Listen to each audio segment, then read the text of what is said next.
Hello everyone, this is Mrs. Brown.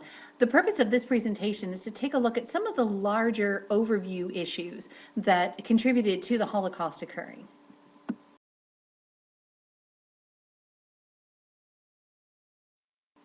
The objective here is that by the end of this presentation, you should be able to identify some of the major cultural, historical, and social issues that led to the Holocaust.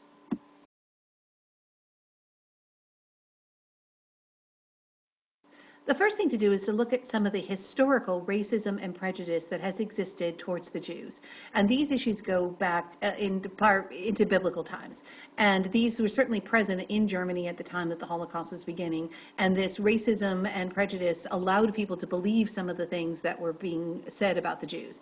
There was generally this willingness to believe the sense of the Jews as being the other. Now, in society, anytime there's people who are different from us, we tend to think of this as categories, that there's us and then there's them. These other people over there, they're strange, they're different.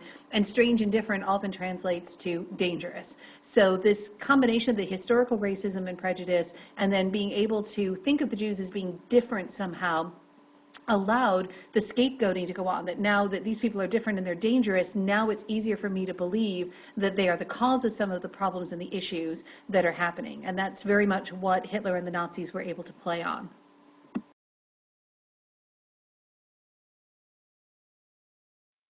Now, why was there even a need for scapegoating? Well, at the end of World War I, Germany was put in some very difficult times. If you remember from our study of All Quiet on the Western Front, things were very bad. There was a shortage of food, there'd been a large number of people killed, and Germany got beaten pretty badly in World War I. So all of their visions of grandeur and glory and, that they were the Iron Youth were shattered. And this generation went back home and ran into some very difficult economic times. Not only was the entire world in a major depression, but Germany was hit particularly hard because of the cost of the war to them and because of the economic reparations that were demanded of Germany in the Treaty of Versailles. So not only did they lost on this world stage, but then the Treaty of Versailles also really hammered it in that they were the losers in this and that they had to pay everybody back.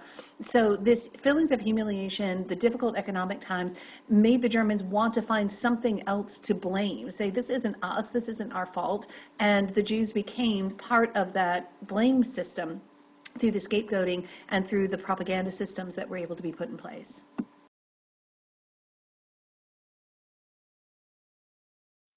And again, we already saw with All Quiet on the Western Front this idea of nationalism, this extreme pride in your own country and putting your own country above others.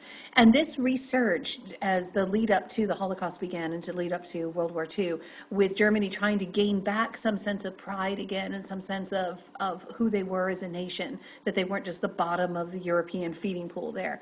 And these came along with these notions of racial superiority and inferiority, that there were some races that actually were more naturally stronger, smarter, beautiful than others, and that they were more desirable in the world. And Hitler played into this with this idea of the Aryan nation, that the Germans were racially pure and that people from the German descent should be exalted over others. And at the bottom of that would be the Jewish race and this idea of inferiority and superiority, that the Germans were naturally better than everyone else and that the Jews were causing all of their problems. And you can start to see how the ordinary average German citizen might begin to go along with some of this.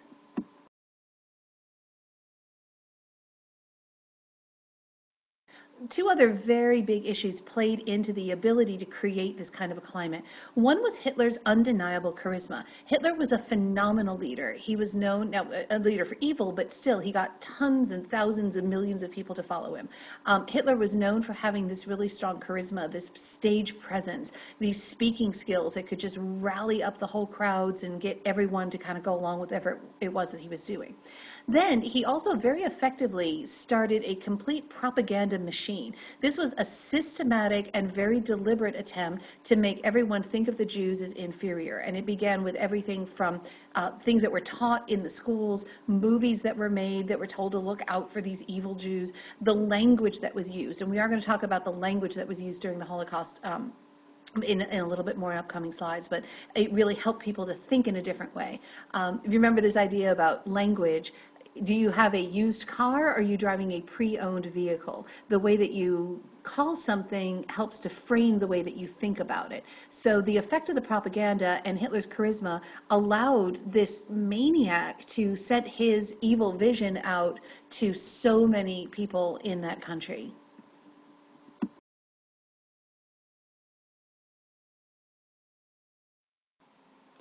One of the questions that's always asked is, why didn't the Jews just leave? And the literature and things that we'll be studying will help you see that. But part of it has to do with the analogy, if you've ever heard about the frog in the pot of water.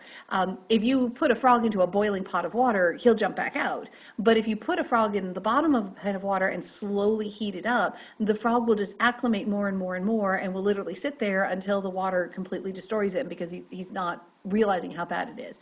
And that's kind of what started to happen in Germany. Every little thing that started to happen, these breakdowns of these legal safeguards to civil rights, happened gradually along the way, so that the Jews could sit there, and you saw this with some of the opening chapters of Night, and say, well, this isn't so bad. Well, it'll get better later on. Well, we'll take care of this later.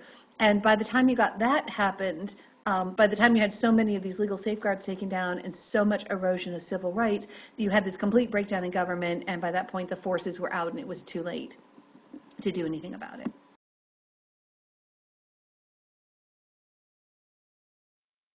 Finally, one of the causes that we can't overlook and for the Holocaust is this idea of the indifference of bystanders.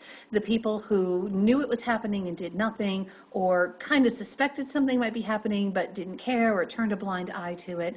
And there was a number of reasons why this happened. We talked just in the earlier slides about this idea of people believing the propaganda and wanting a chance to scapegoat, and these inherent feelings of prejudice and this idea of the other. But there were some people who also saw it as a chance for profit.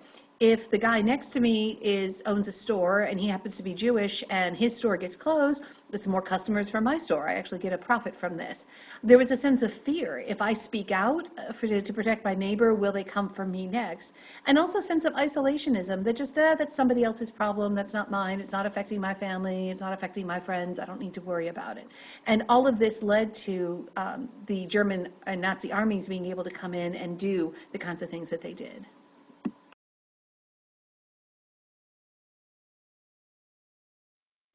One of the most famous statements about this idea of the bystanders came from Martin Niemöller, who was a prominent pastor who came out and spoke out against Adolf Hitler. He actually ended up spending 7 years in a Nazi concentration camp.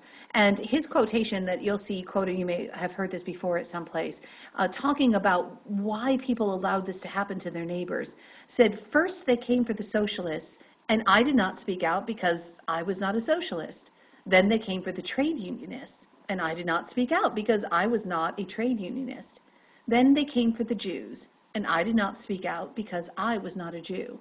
Then they came for me, and there was no one left to speak for me.